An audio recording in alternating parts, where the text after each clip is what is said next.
Now, if we could get to the heart of this very controversial topic today, although I say controversial, but what could be more basic than gender?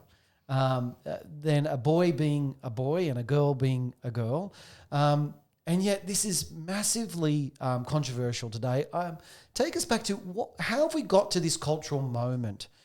Is it thinkers such as Michel Foucault and others? How have we got to this point?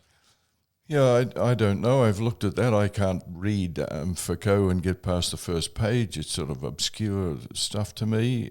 Maybe Kinsey had something to do with it, saying that a certain percentage of people were not as heterosexual as we thought. I don't know. It's the liberalisation since the 60s.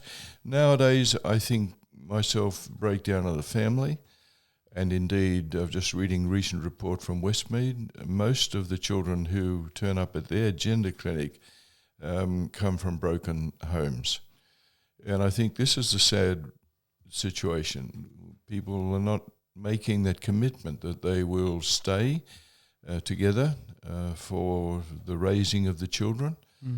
That's a major issue. And people are saying about the level of mental disturbance in children throughout the Western world, and I think that's one of the major issues, compounded by all the advice and influence they get not from their father, who's not usually there anymore, but from the web, and in particular with regard to gender dysphoria and these things. Their advice, I believe, comes out from that source. They are scripted in what they say, almost scripted, templated, structured in what they believe about it. They talk to each other, it becomes a social contagion. One of my grandchildren in a very respected suburb in Sydney was telling me the other day, he's in the last class before high school.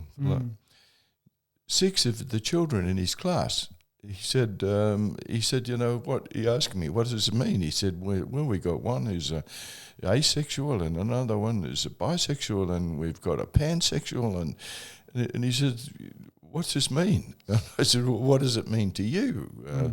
And he said, I don't know. And he said, I don't think they know. He said, I think the pansexual, I think that person likes everybody.